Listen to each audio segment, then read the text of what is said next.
Hey everyone, welcome back for another deep dive. hmm And today we're going someplace, well, kind of creepy, even for us. Yeah, we're heading to Pere Cheney, Michigan.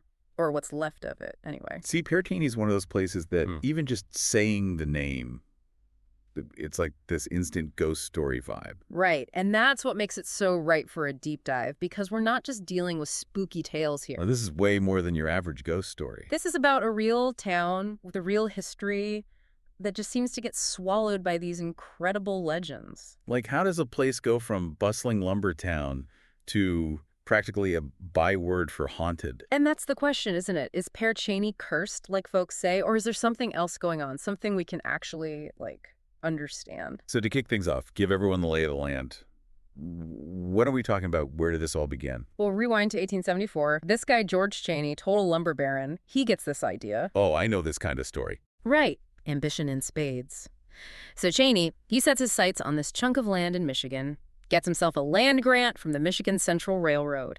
And just like that, Pere Cheney's born. hopping up out of the wilderness practically overnight. And it wasn't just some, rough and tumble logging camp. Pere Cheney was booming. At its peak, we're talking 1,500 people. They had a whole main street, a hotel, even their own newspaper. Wow, a newspaper. That's a level of civilization you don't always see in those frontier towns. It really was a community, not just some temporary outpost. People were putting down roots, building lives. Until, well, I bet folks can guess what happens next. It is a familiar story, sadly. You're right. This is the boom and bust cycle in action. The lumber industry moves on, leaving Pere Cheney kind of high and dry. And from what I've heard, that's when things really took a turn. Oh, yeah. That's where the cursed town whispers start to get real loud. Because in 1893, diphtheria hits Pere Cheney hard. Diphtheria, now it's before my time, but I know it was a bad one, right? Devastating bacterial infection, especially back then. Yeah. Sanitation, medical knowledge. It wasn't what it is today. So outbreaks happened.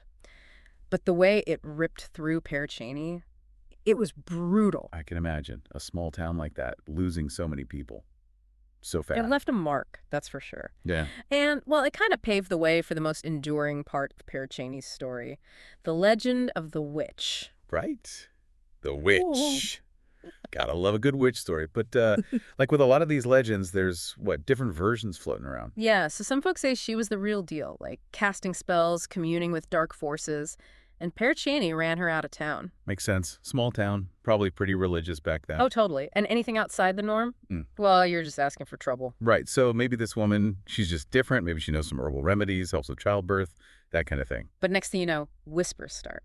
She's not just different, she's dangerous. Bingo.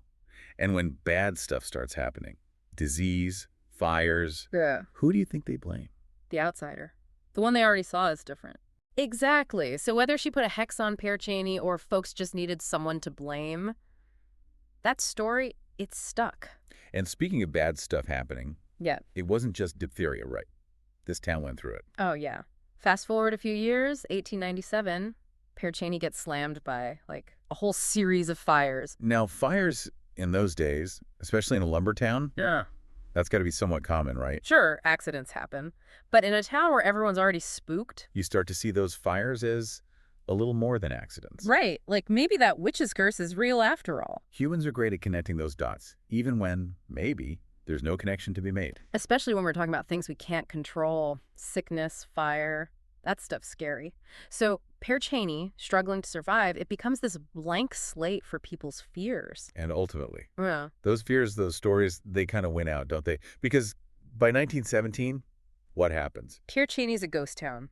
Literally. The people are gone, the buildings are empty. Swallowed up by the wilderness, like you said. But here's the thing. Even though the town's gone, that story, the legend, that's what survives. Especially that witch. Though, gotta say, for all the talk of her curse, her grave, it's not actually in the Pere Cheney cemetery, is it? At least not that we could find. That's the weird part. It's like the question about Pere Cheney. Some folks, they're convinced no way they buried a witch in consecrated ground. Which, I gotta admit, makes it kind of scarier. Yeah. Like her spirit's still out there, unable to rest. Right. But then others, they swear her grave is there, just hidden, marked by this big solitary oak tree.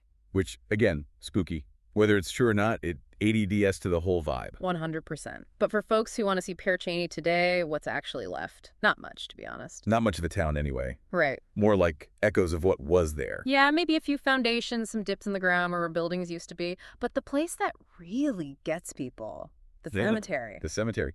Gotta be honest, cemeteries at night, not my thing. But even in the daytime, Pere Cheney's got that rep. Oh, it's creepy. Even in broad daylight. Tombstones, half of them broken, names worn away. It's like this reminder, that even stone, it doesn't last forever. And for Pere Cheney, the cemetery, well, it's got stories of its own. Didn't help that it was, a hangout for teenagers? Yeah. Up to no good, from what we found? Oh, yeah. Classic teenage shenanigans. Except in a creepy abandoned cemetery.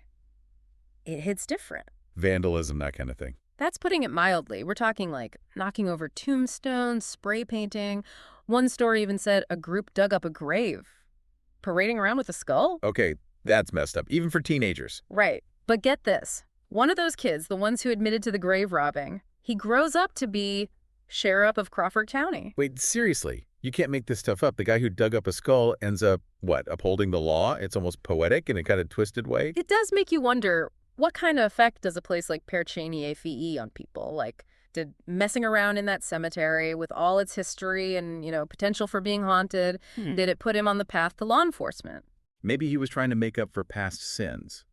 Or maybe, just maybe, Pere Cheney's got a way of steering you in a certain direction, whether you like it or not. Ooh, chills. But vandalism aside, there's been a ton of, let's call it paranormal activity, reported at Pere Cheney. And not just the cemetery either. Right. We're talking like full-on ghost hunter stuff. People seeing things, hearing voices, cars that won't start. Right, and that's what gets me, honestly, because we've got these personal experiences, people really believing what they saw, what they felt. But then there's the logical part of your brain, the part that wants proof, evidence. Exactly. So how do you square those two things, the personal with the, scientifically sound? It's a tough one, for sure. And Pere Cheney seems to bring that conflict out in everyone. Like, take this woman, Nikki Mogo. She's local to the area, and by her own count, she's been to Pere Cheney over 200 times. 200? Wow. That's commitment. Right, and she claims she's seen it all there. Flickering lights, disembodied laughter, even an apparition. The whole 9 yards. Okay, I'm listening. But here's the thing I found interesting. Even SAG admits that sometimes the ghost stories get blown out of proportion. Yeah, that tracks. It's easy to get caught up in the moment, especially in a place like Pere Cheney. Totally. But what Mogo talks about is this energy, this feeling you get when you're there, almost like a presence. Ooh, now that's the good stuff. Because even if you don't see a ghost, that feeling, that atmosphere, you can't deny that. Nope. So that begs the question, right?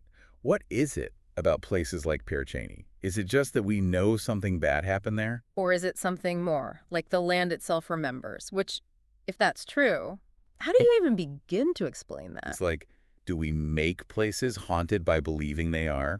Or were they always that way? We're just picking up on something ancient. Man, that's deep. And honestly, I don't have the answer. But that's what's so cool about these deep dives, We lay out the facts, the stories, the first-hand accounts. And everyone listening, they get to decide for themselves. Exactly. So Pere Cheney, cursed by a witch, Right. Or just a victim of circumstance, a forgotten corner of history, up to you to decide. But here's a thought to chew on. Even if there's no such thing as ghosts, if enough people believe a place is haunted, doesn't that kind of give it power? Ooh, that's a good one. I like that. So there you have it, folks. Pere Cheney, Michigan. Once a bustling town, now a ghost town, both literally and figuratively. A reminder that the past never really stays buried, does it? Nope. And sometimes those echoes of what came before, they're more unsettling than any ghost story. Truth is often stranger than fiction, right? 100%. Until next time, everyone, keep exploring, keep asking questions, and maybe sleep with the lights on. You've been listening to The Deep Dive.